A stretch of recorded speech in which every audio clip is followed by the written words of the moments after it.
kam përfunduar, disa trajnime specialistike në Shtetet e Bashkuara të Amerikës dhe njëkohësisht jam doktorant në lëmin e mbrojtjes ushtarake në njërin të universitetit më të njohur evropiane.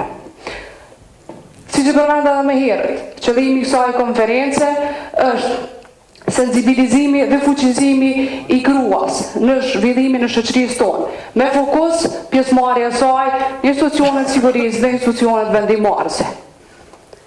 Ky 8 mars, në shumë si çdo 8 mars tjetër, na kujton edhe një herë gjithë neve nevojën e madhe që të kemi sa më shumë vajza dhe zonja të cilat kanë marrur shkollim ekselent brenda dhe jashtë vendit, zonja të cilat janë të gatshme që të kryejnë detyra të ndryshme me përgjegjësi të ndryshme në mënyrën më shëmbullore të mundshme.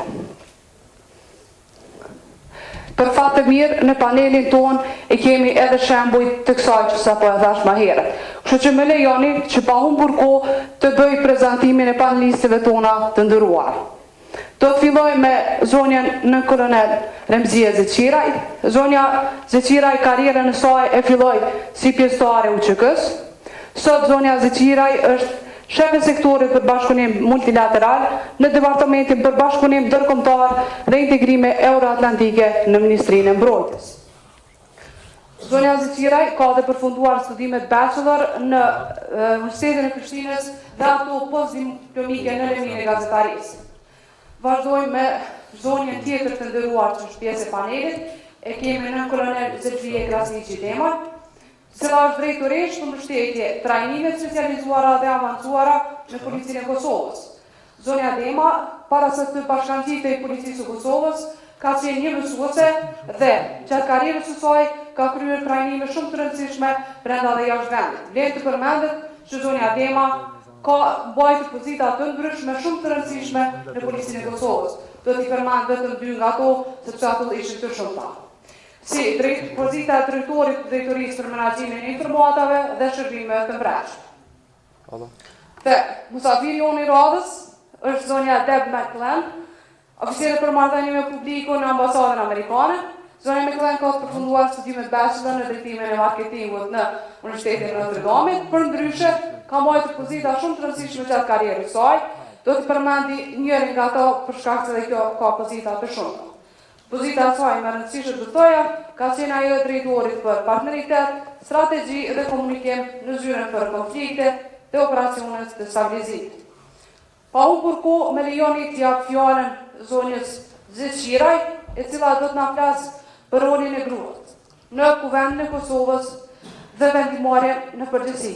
Kërkoj falje sepse ka qenë pjesë e dikujt tjetër, kurse nën kolonel Zeqiraj do të flasë për rolin e gruas në FSK, sfidat, statistikat dhe përfshirja e femrave në sport. Zonja Zeqiraj, fiton. Faleminderit, kapitene. E nderuar audiencë, e nderuar oficerë të Policisë Kosovës nën kolonele Krasniqi, dear Miss McClellan from US Embassy, të nderuar oficerë dhe zyrtarë të policisë, shërbimit korrektues, personel mjekësor, arsimor, oficer e nën oficer të FSK-s, zonja dhe zotrinj. Fjala ime sot te konferencë është fokusuar në 3 etapa. Koncepti kryesor është roli femrës në kaluarën, pozita aktuale që mban sot në institucionin tonë dhe perspektiva për të ardhmen. Jam shumë e nderuar sot që në emër të FSK-s, leadershipit dhe kolegëve, që para jush të shpalos një pjesë të rrëfimit për gratë ushtarake të Kosovës, pjesë e çmuar e angazhimit dhe vetëmohimit për zhvillimin dhe avancimin e ushtrisë së shtetit tonë, Forcës së Sigurisë Kosovës. Konferenca e sot me fuqizimi i gruas në institucione dhe roli i saj në zhvillimin e shtetit, po mbahet pikërisht në ditën ndërkombëtare të gruas 8 marsin. Festë që në mënyra të ndryshme shënohen në gjithë botën për të kujtuar përpjekjet e parreshtura për barazi, paqe dhe drejtësi shoqërore. Këtë ditë kemi zemrën plot ne në Kosovë, me marshin e lirisë, marshin e epopejës së UÇK-s. Prandaj, trëndafilat që marrim ne këtë ditë simbolikisht u dedikojmë atyre grave që ranë pikërisht para 22 vitesh në prekaz e kudën e Kosovë, më pastaj në Likoçan, Meje, Celin, Studenic, Gjakov e të tjera. Vajzat dhe gratë ishin pjesë aktive e luftës për çlirim, ato qysh atëherë u thyen para gjykimet që ende ekzistojnë edhe në vende tjera, pro ose kundër angazhimit të femrave grave në ushtri. Ne thyem stereotipin se ushtria dhe angazhimi për lirinë e vendit është vetëm për burra. Pra fillet e angazhimit të grave në ushtri i kemi historikisht të hershme si kom, por edhe të prekshme në historinë e fundit, dhe se me angazhim konkret, pa u lohatur asnjëherë, bilas atëherë kur nuk është menduar fare për stimulime materiale, tituj apo grada, ne treguam se vendi është i të gjithë neve, dhe se angazhimi në takon të gjithëve, burra dhe grave pa dallim. Të dashur pjesëmarrës, të dashur panelist, rrëfimi për gratë ushtarake në Kosovë është i njëjtë me rrëfimin e ngritjes së ushtrisë Kosovës, që nga themelet e para deri më sot. Qeveria e vendit, institucioni, Ministria e Mbrojtjes dhe FSK-ja, stafi komandues, ekipi i NATO-s, ekipet e KFOR-it kanë investuar shumë mend në ngritje dhe zhvillim, në veçanti në krijimin e një ambienti të mirë dhe të përshtatshëm pune për secilin pjesëtar e në veçanti për gratë ushtarake. Forca e sigurisë Kosovës në 8 vitet e fundit është institucioni më i besueshëm i sigurisë në vend, me shkallën më të lartë të besimit nga ana e qytetarëve të vendit tonë. Kjo besueshmëri është arritur fal motivimit për shërbim të vetë pjesëtarëve të FSK-s, grave dhe burrave pas një dallim, si dhe fal angazhimit, punës, mbështetjes dhe koordinimit me gjithë faktorët relevant, kombëtar dhe ndërkombëtar. E drejta për të pasur mundësi të barabarta për burra e gra, përfshirë karrierën profesionale dhe jetën publike, e ka bazën e Kushtetutën e Republikës Kosovës si dokument më lartë juridik dhe rregullues i të gjitha fushave të jetës në Kosovë. Duhet çmuar dhe vlerësuar lart sidomos mbështetjen që ushtarakët tona kanë gëzuar nga familjet e tyre, nga prindrit, vëllezërit dhe motrat, nga bashkëshortët, fëmijët, rrethi, po edhe institucioni. Përkrahja dhe mbështetja për femrat ushtarake është e nevojshme në çdo kohë, sepse një femër me shërbim në uniformë ka angazhime brenda dhe jashtë vendit, e pritet që së shpejti dhe pjesëmarrje në operacione të paqes kudo në vatra krizash në përbot.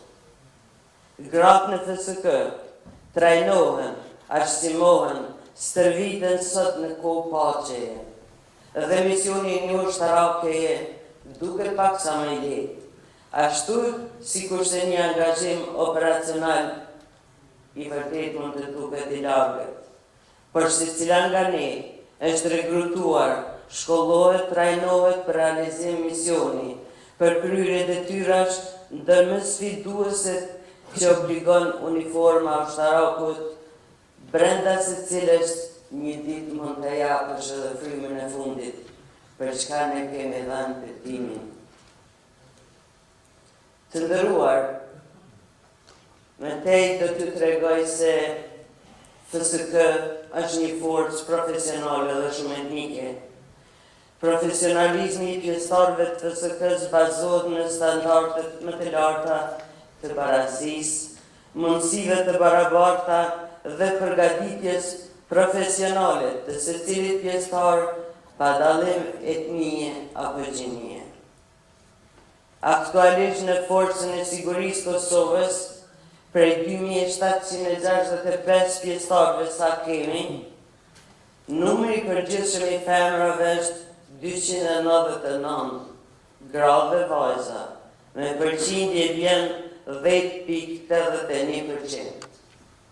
Thonë, kemi kaluar kuotën 10%, jo që FSK-ja ka kuota të caktuar, por që me këtë numër ne kemi treguar se jemi në hap me shumë vende të rajonit, po dhe vende tjera të NATO-s. Tani, prej numrit të përgjithshëm 299 gra, 131 janë regrupte, 14 janë nën oficere të larta, ndërsa oficere kemi 22 ose 7.36%. Tjetër, në detyra komanduese me njësi në gjitha nivelet, janë 19 gra, profesioniste ushtarake.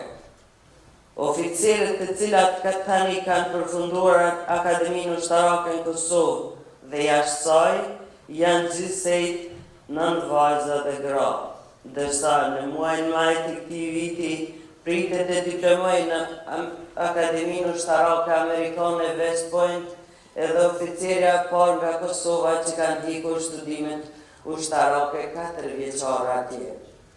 Gjithashtu, theksoj se pjesë e pandashme jona janë edhe 20 gra dhe vajza nga rrotët e komuniteteve të cilat janë të ngarkuara me përgjegjësi dhe detyra të ndryshme pa dallim. Tani 2 vite FSK-ja ka promovuar edhe oficerën e parë me gradë gjenerali dhe përveç kësaj I është dërsuar komandimi I Tradokut aty ku shkollohen, trajnohen dhe stërviten pjesëtarët tanë të cilët kudo në botë po tregojnë rezultate të shkëlqyera dhe po na bëjnë tepër krenar. Duhet theksuar se oficerëve, pas mbarimit të akademisë në FSK, gjithashtu edhe në oficerëve, në bazë të marrëveshjeve bilaterale që ka FSK-ja me Shtetet e Bashkuara të Amerikës, me këtë rast kisha falenderu qeverinë dhe popullin Amerikan, ambasadën Amerikane, ODC-n, për mbështetjen e vazhdueshme, gjithashtu bashkëpunimi me Mbretërinë e Bashkuar dhe disa prej shteteve si Gjermania, Kroacia, Turqia, Shqipëria dhe Maqedonia e Veriut, ne u kemi krijuar kushtet dhe mundësitë që të specializohen më tutje jashtë vendit, si dhe në një mirë të matën për profesionalizëm me shumë prej oficerëve nga shumë vende të botës. Përkundër sfidave që kemi dhe mund t'i kemi, Ministria e Mbrojtjes dhe FSK-ja janë shumë të përkushtuara që burra dhe gratë në FSK të kenë ambient të përshtatshëm pune, ngritje profesionale dhe karriera adekuate për secilin pjesëtar tanë. Suksesi I FSK-s është shkolla e lartë e motivimit.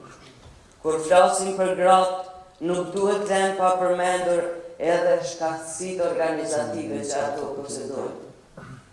Ndërshmërinë dhe përkushtimin e lartë në punë.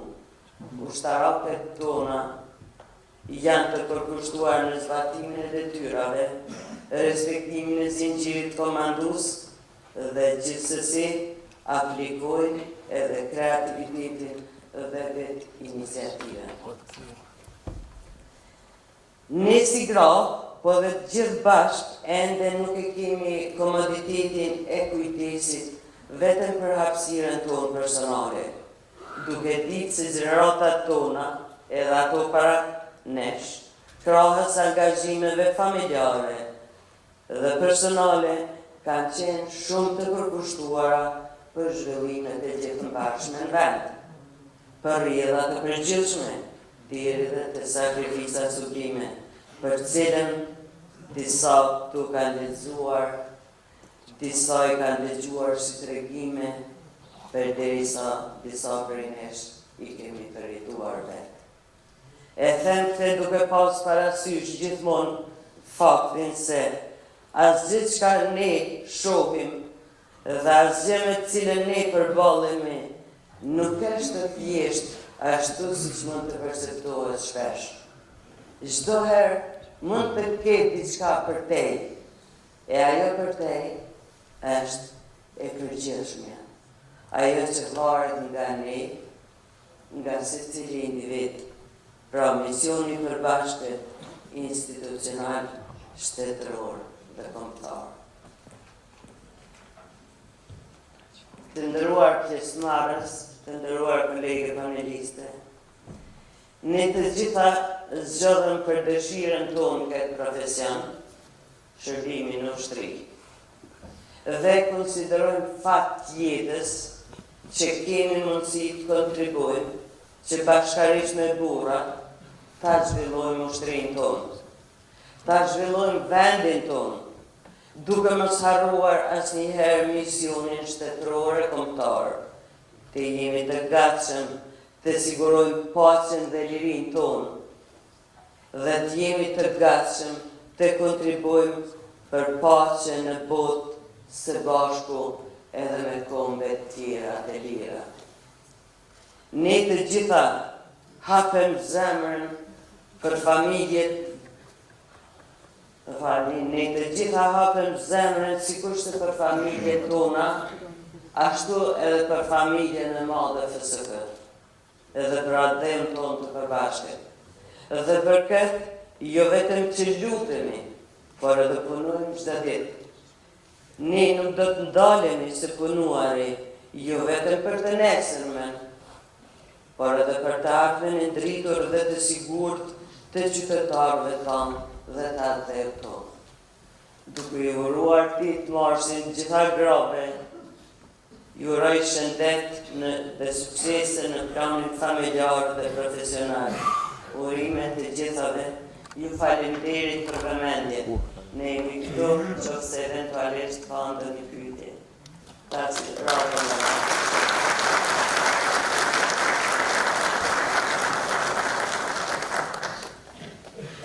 Falenderoj për analiziraj.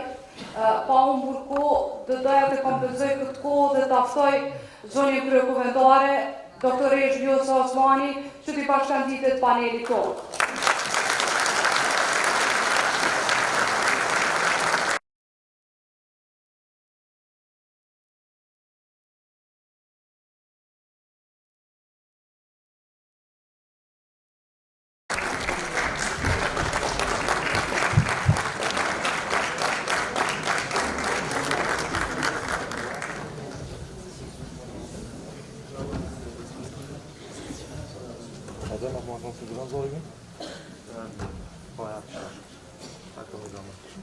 Me jani që shkurtimisht t'ju prezentoj një biografi të shkurtër të zonjës Osmani. Zonja Osmani ka përfunduar studimet e saj bachelor në Universitetin e Prishtinës, në Fakultetin Juridik, ndërsa studimet e saj postdiplomike i ka të përfunduara në Universitetin Minor të Pittsburghut në SBA. Përndryshe, doktore Zhvillimin Osmani është viziruese në Universitetin e Prishtinës dhe po ashtu është profesor vizitor në Universitetin e Pittsburghut. Do të doja të ftoja dhe të lusja zonën Osmani që të na flasë për rolin e gruas në Kuvendin e Kosovës dhe vendimare në përgjithësi. Zonja Osmani, të lutem. Përshëndetje për të gjithat në radhë të parë të përpajtje që isha pak në rolis, si që dhe mund të imaginoni sot ka aktivitete të shumta të organizuara qoftë nga institucionet publike, po ashtu edhe nga organizatat jo qeveritare. Natyrisht synimi nuk është që të feshtojmë sot, por mbi të gjitha të flasim për sfidat që i kemi dhe se si të i kalojmë ato sfida bashkarisht. Dua në radhë të parë që t'ju përshëndes, kolonel Remzi Ezeqiraj, kolonel Zylfie Krasniqi, e nderuar zonja McLean, nderuara pjesëmarrëse dhe ju pjesëmarrës, qoftë nga Forca e Sigurisë së Kosovës, nga policia, nga shërbimi korrektues dhe të gjitha institucionet e tjera të sigurisë, kur fillimisht u ftova që të flas në këtë panel, më kujtoha që diku në mandatin tim të parë si deputete, para dëgjuar një deklarat nga një ish zëvendës ministër, i cili me shumë burrje thoshte që gratë nuk janë të përshtatshme për ushtri dhe për diplomaci.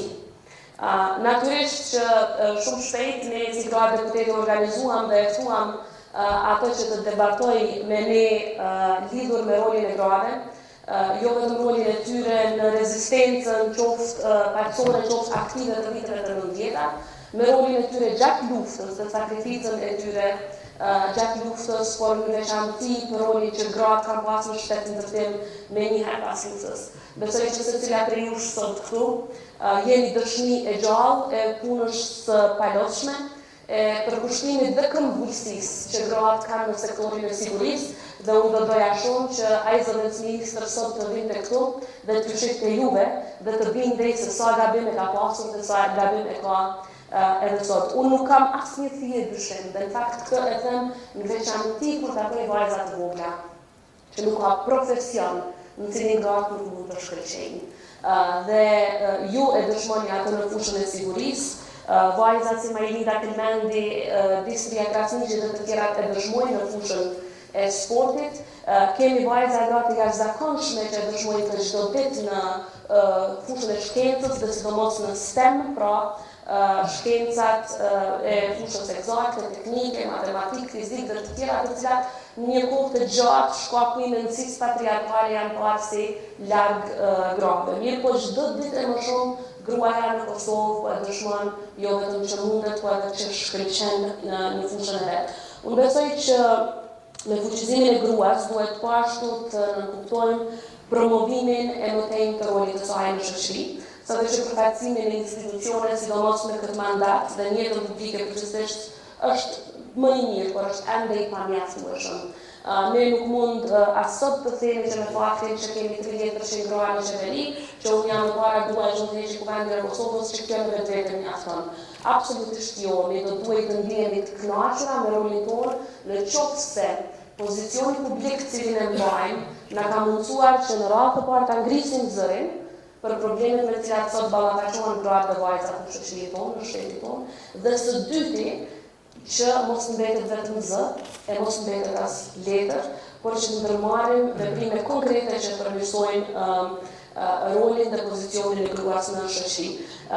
Edhe sot që jemi në vitin 2020, gruaja përballet me diskriminim pothuajse në çdo fushë, duke filluar nga procedimi pronës, pra që lidhet drejt për drejt me fuqizimin e saj ekonomik, e deri tek çështjet e sigurisë për shkak të rasteve të shumta të dhunës në familje. Besoj që një ndër sfidat kryesore me të cilat ne duhet merremi bashkërisht me ju, sepse nuk mund ta bëjmë këtë vetëm institucionet publike politike, është që të ndërtojmë mekanizma edhe më efikas, edhe më të fuqishëm për të mbrojtur gratë nga rastet e dhunës në familje. Një ndër letrat e para që unë kam nënshkruar me të marrë detyrën dhe me kërkesë për rrjetin të grave të Kosovës, ka qenë kërkesa e drejtuar qeverisë së Kosovës që të kemi linjë të përhershme buxhetore për strehimoret për gratë dhe anëtarë tjerë të familjeve që janë viktima të dhunës, kurse këtë të hënë për herë të parë në kuvendin e Kosovës ne do të organizojmë seancë të veçantë që i dedikohet të mbijetuarve të dhunës seksuale gjatë luftës së fundit në Kosovë. Shumë kush mund të pyet pse të marrë seancë për këtë çështje.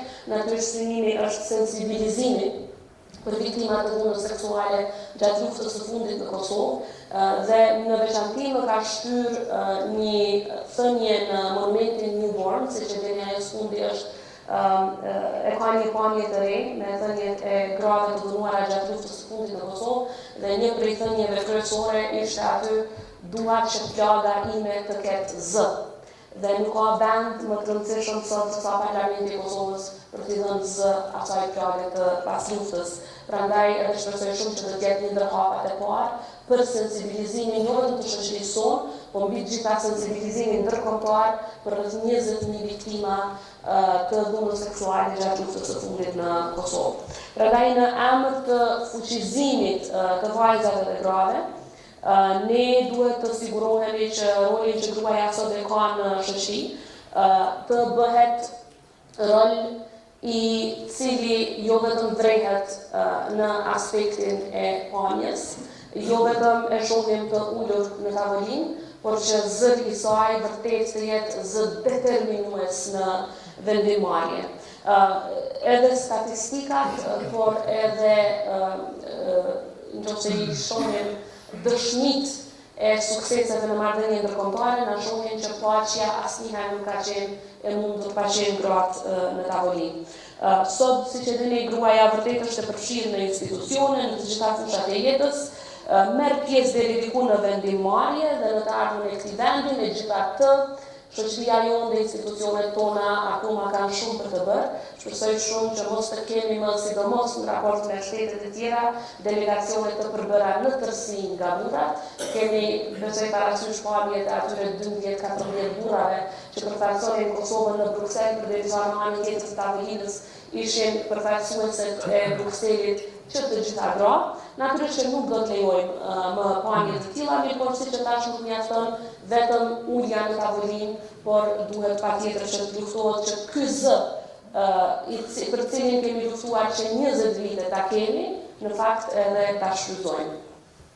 Gjatë zgjedhjeve të fundit siç e dini, legjislaturën e re, shumica e grave deputete janë zgjedhur pa ndihmën e kuotës, por kanë marrë vota më shumë se burrat. Kjo në vetvete është një fuqizim i grave deputete, mirë po ne duhet të sigurohemi që gratë deputete punojnë së bashku në çështje që kanë të bëjnë me barazi, në çështje që lidhen drejt me agjendën gjinore, sepse këto 4 mandate që janë në Kuvendin e Kosovës është dëshmuar që vetëm atëherë kur e lën edhe partinë anash, edhe politikën ditore anash, dhe gjitha gratë bëhen bashkë, atëherë vërtet mund t'i çojnë përpara çështjeve. Këtu nuk po flas vetëm për buxhetimin gjinor, por po flas për shqyrtimin e secilës çështje që vjen para nesh nëpërmjet asaj që në anglisht e quajnë gender lens. Pra një lloj lensi, një lloj pëlhure që të ndihmon me e pa secilën temë edhe nga aspekti gjinor. Ta zënë, nëse ne po flasim për ndërtimin e kopshteve të reja, absolutisht kjo ndihmon edhe në fuqizimin e grave, për shkak se sot me qenë se nuk kemi kopshte sa duhet, jo vetëm në Prishtinë, por në nivel Kosove, një numër tepër i madh i anave nuk mund as të kërkojnë vend pune. Pra në momentin që ke kopshte të mjaftueshme, atëherë edhe kjo ju lën atyre hapësirë që gjatë ditës të kërkojnë vende pune rrjedhimisht, kjo që në fuqizimin ekonomik, rrjedhimisht edhe ndihmon vendin ekonomikisht, por edhe ndihmon gratë drejt fuqizimit dhe barazisë së tyre. Ne edhe kur flasim për ligjet që kanë të bëjnë me fushën e sigurisë, ne duhet të sigurohemi jo vetëm për kushte të barabarta, për mundësi të barabarta në vendin të punës, por sigurohemi për kushte ku as nuk lejohen ngacmimet, as nuk lejohen situata ku gratë nuk vlerësohen dhe nuk paguhen sa duhet. Pra sot nuk duhet ne të lejojmë në Republikën e Kosovës që në cilin do profesion të shiqohet gruaja si më pak me vlerë dhe më pak e suksesshme. Unë besoj që angazhimi juaj si pjesëtare të FSK-s të Policisë së Kosovës dhe të zhvillimit korrektues në historinë e shtetë-ndërtimit të Kosovës, siç e thash nga rezistenca aktive viteve të 90-ta, periudha e pasluftës së deri më sot ka qenë vërtet vjetik në zhvillimin e vendit, sepse kemi treguar jo vetëm për kushtim, por edhe guxim. Kemi treguar guxim në çdo hap të zhvillimit tuaj profesional e personal. Dhe duke respektuar vullnetin tuaj të tepurt, për kushtimin tuaj të vazhdueshëm, për të ruajtur dhe zhvilluar vlerat e shoqërisë, ne sot e kemi detyrë të shenjtë që ta garantojmë jo vetëm mirëqenien dhe barazinë tuaj në shoqëri, por edhe në vend të punës. Por besoj se cila prej jush sot e din që sikur të na duhej nga një ditë për secilën herë që dikush na ka thënë s'mundesh se je grua, atëherë vitit do t'i duheshin më shumë se 365 ditë. E sikur ta mbledhshim së cilin gur që është gjuajtur drejt nesh, në siguri do të ndërtonim shumë kështjella, shumë kala, por kështjella që unë gjithnjë e kam, sidomos për vajzat e reja, sepse juve s'kam që ajo këshilloj përkundra se të marrë këshilla nga ju, se jam e bindur që jeni përballë me sfida edhe më shumë se unë profesionet tuaja, është që me gjithë gurt që gjuhen në drejtim tonin të vazhdojmë të ndërtojmë kështjella të fuqishme. Faleminderit shumë.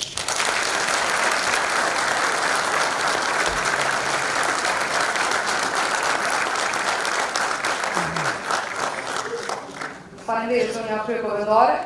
Nëse më lejoni, tash do të vazhdoj me zonën nën kolonel Zhvillimin Krasniqi, e cila do të na flasë për rolin e gruas në policinë e Kosovës së Sfidat. Zonja Kluna. Përshëndetje për panelistët, përshëndetje për audicionin, për audiencën, ose më djeme privilegjuar që kam rastin të flas për fuqizimin e grave në institucionet e sigurisë. Inkuadrimi i femrave në policinë e Kosovës së pas luftës ka qenë një thyrje e mentalitetit masisjes që kanë ekzekutuar deri atëherë. Marrja e iniciativës për aplikim në policinë e Kosovës ka qenë moment i vështirë për shkak të botkuptimeve dhe mentalitetit të atëhershëm. Pjesëmarrja e grave i bën shoqëritë më fleksibile edhe ekonomitë më të fuqishme. Por ne ende duhet të thyrojmë pengesat strukturore me të cilat përballen gratë dhe vajzat tona nga stereotipet e dëmshme, diskriminimi dhe dhuna të krimeve të ndryshme. Unë para se t'i bashkohem, forcës policore kam punuar në Arsen. E këto profesione dallojnë për ka puna, mirë po të përbashkë kanë se të dy këto profesione u shërbejnë komunitetit. Të jesh oficer policie në Kosovë në nëntor të vitit 1999 ishte shumë e vështirë për shkak të faktit të situatës së pas luftës. Por një grup prej 40 vajza zhvillimtare përfshirë veten time vendosën të fillojnë një jetë të ri dhe profesion të ri. Një profesion shumë të vështirë, shumë sfidues, por shumë të nderuar atë oficerit të policisë për t'u ofruar mbrojtje dhe siguri qytetarëve tanë. Nga viti në vetë, me shumë punë, dorim dhe sakrificë, ky grup u bë më i madh dhe tani jemi rreth 1398 femra, duke përfshirë edhe personelin civil antar të këtij institucioni. Padyshim që ishte shumë e vështirë e sidomos periudha e pas luftës, por të gjitha ne së bashku patëm një qëllim. Të lëm pas shpinët të kaluarën dhe të fillojmë një jetë të re për të bashkuar në botën e civilizuar dhe të jemi pjesë e saj. Fakti se unë i takoj gjeneratës së dytë të policisë së Kosovës, mendoj se flas për guximin dhe vendosmërinë time dhe të kolegeve të mia për të futur në një shërbim që në sistemin e kaluar është konsideruar si i rezervuar dhe vetëm për një gjini atë mashkullore. Pavarësisht se nga vijnë, suksesi do të përcaktohet nga vetbesimi dhe guximi. Ne mund të mos kemi gjithmonë një jetë e rehatshme dhe jo gjithmonë do të jemi në gjendje të zgjidhim të gjitha problemet e rëndësishme që kemi. Por kur mos e nënvlerësoni rëndësinë që mund të kemi, sepse shumë shembuj kanë treguar se guximi mund të jetë ngjys dhe shpresa mund të marrë një jetë të vetme. Tani në Kosovë regrutimi i femrave në radhët e policisë nuk përfshin një gjë të jashtëzakonshme. Aktualisht në strukturën e policisë jemi 1055 femra ose 12.75% të numrit përgjithshëm të personelit policor të uniformuar. Ato punojnë në sektore të ndryshme në kuadër të policisë, si patrull, komunikacion, hetime, administrat, polici kufitare, si dhe në njësitë speciale të policisë së Kosovës. Kosova si shtet është lidere e përfaqësimit të femrës në të gjitha strukturat e policisë së Kosovës, pasi që ne në këtë aspekt për kapërqindja qëndrojmë më së miri në rajon dhe më gjerë. E them këtë pasi që femra police përveç që punojnë në shumë sektore, ato bartin edhe përgjegjësi udhëheqëse në nivelin ekzekutiv, si drejtori departamentit, drejtori i divizionit, drejtori rajonal, drejtori i drejtorisë, komandant stacioni. Do të kisha shkutur një pjesë të karrierës time të vitit 2001. Pjesa më e mirë e karrierës time dhe ngjitja në karrierë ka qenë avancimi im në gradën e rështerit në vitin të 2001 dhe emërimi në pozitën e shtetit të ndrimit në sigurimin e kuvendit dhe personaliteteve me rëndësi të veçantë. Me që rast, isha e vetmja femër që udhëhiqja me një ndrim me 24 mashkuj. Dhe nga këto mora guximin dhe kur ajo të ngjitëm lart në karrierë duke udhëhequr mirësi dhe drejtori brenda policisë. Pozita e nën kolonelit në polici është pozitë e lartë të cilën mund të arrijë çdo polec. Fakti që janë grua dhe nën kolonel në polici është një gjë unike, si të është privilegj. Pas suksesit tim qëndron puna, ambicia, përkraja nga familja, mish dhe kolegë. Si grua në një pozitë të tillë as pak nuk është e lehtë. Atë shtrohet pyetja si mund t'ja dalë mbar në jetën personale duke pas parasysh karrierën që të qenit nën bashkëshorte dhe nën kolonele. Është një përgjegjësi goxha e lartë, si dhe është e rëndësishme dhe në punë se si të ndohet jeta profesionale nga ajo personale.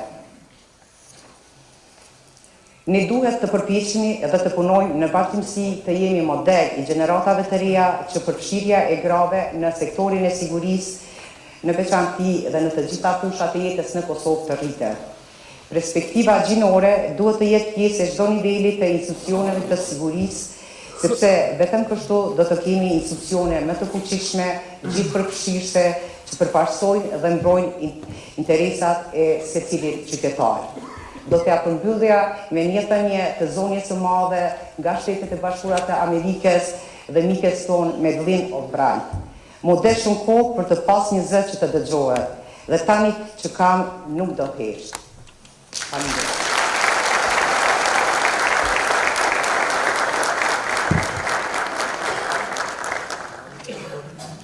Falenderojmë në kolonel Krasniqi për fjalën e saj.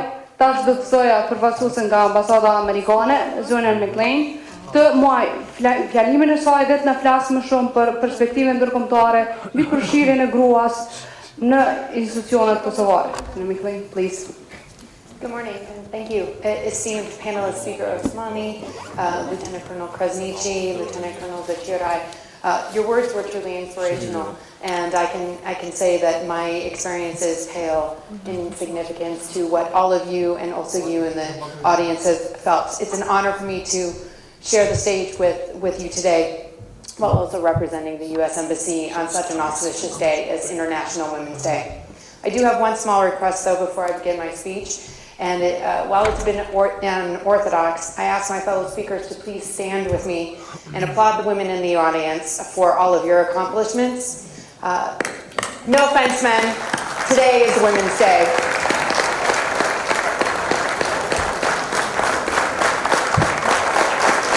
Thank you, thank you. Men will recognize you again tomorrow. Thank you. When I was invited to participate on this panel, I was asked to speak about the international perspective on women's inclusiveness in Kosovo's institutions. When I saw this topic, I realized, how could I when my own country struggles with this very same issue? In fact, the world does. According to UN Women, as of February 2019, only 24% of all national parliamentarians are women. And that's been a slow increase since the 11% in 1995. There are currently 29 women serving as head of state or government. And the 3 countries with the highest percentage of female parliamentarians actually surprised me: Rwanda, Cuba, and Bolivia. Similarly, of the government ministers who are women, the 5 most commonly held portfolios are social affairs, followed by family or children, youth, environment or energy, employment, and trade and industry. Where are the foreign ministers, or the defense ministers, or the justice ministers? Why are women not holding these roles, but it's acceptable for them to oversee softer concerns like social issues? I commend Kosovo in this instance for currently having several highly accomplished women in ministerial seats and higher, to even a former president. Yet public service extends beyond the elected roles of representatives and appointed roles of administrators to all essential services provided by the government, including the provision of security and justice. Arguably one of the most vital functions of the state, providing security means more than military forces and border control. Police forces are responsible for enforcing the laws that govern society and play a large role in security at the local level. They are often the first face of the law for citizens, one of the most tangible arms of the government in day-to-day life, and a role almost entirely held by men. The good news is women are growing in the ranks of police and security forces globally. Glass ceilings are being shattered in these fields, albeit slowly.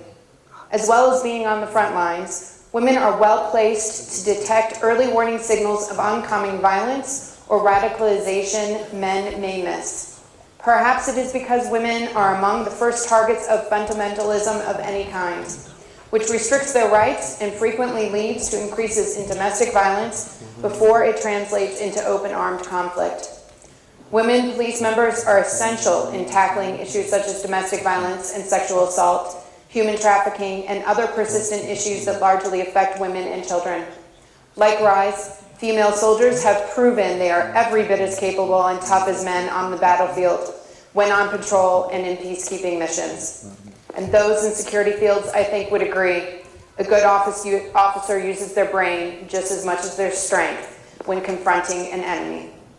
Gender parity is just as important in police and military forces as it is in parliaments and other aspects of political leadership.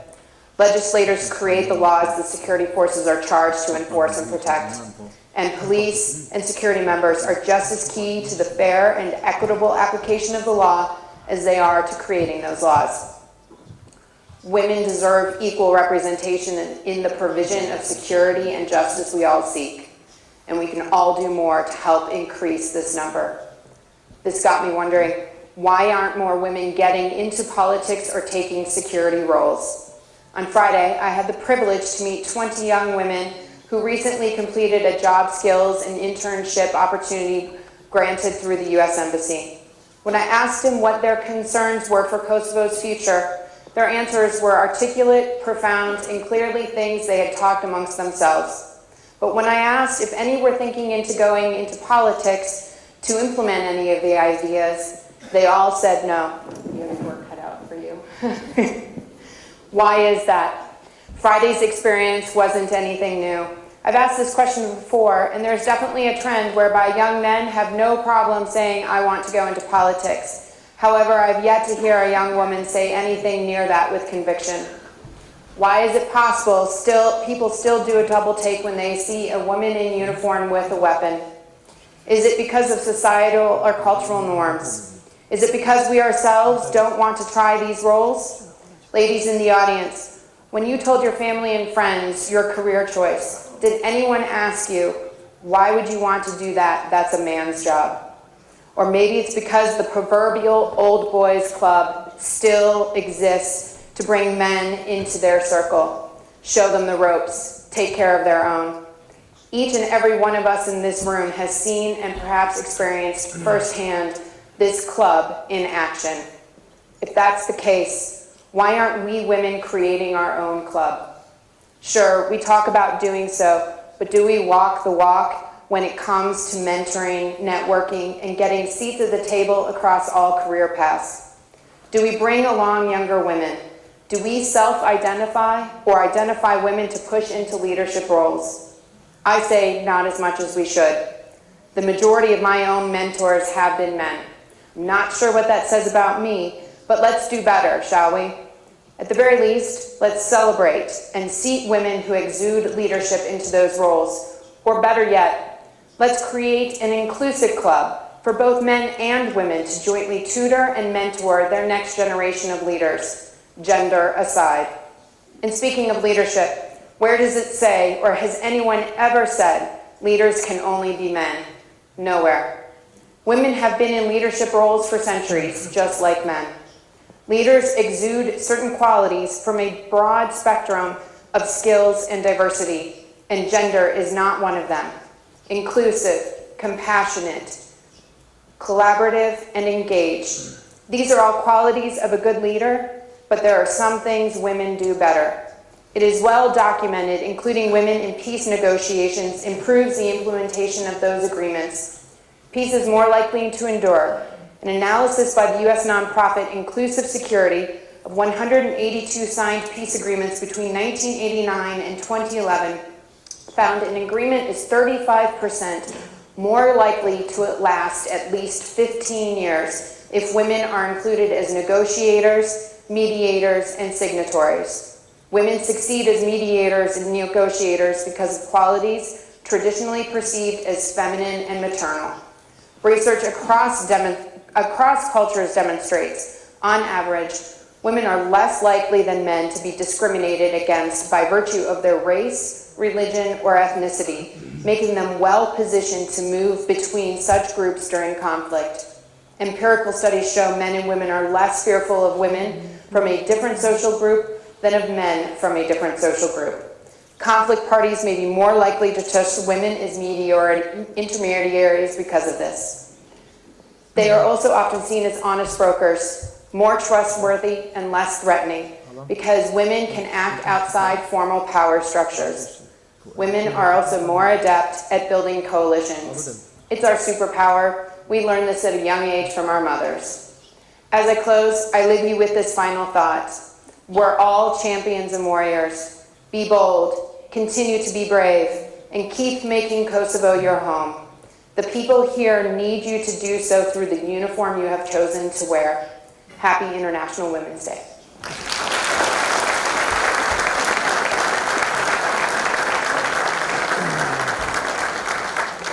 Falenderojmë zonën me këmbë fjalimin e saj shumë motivues. Fatkeqësisht kemi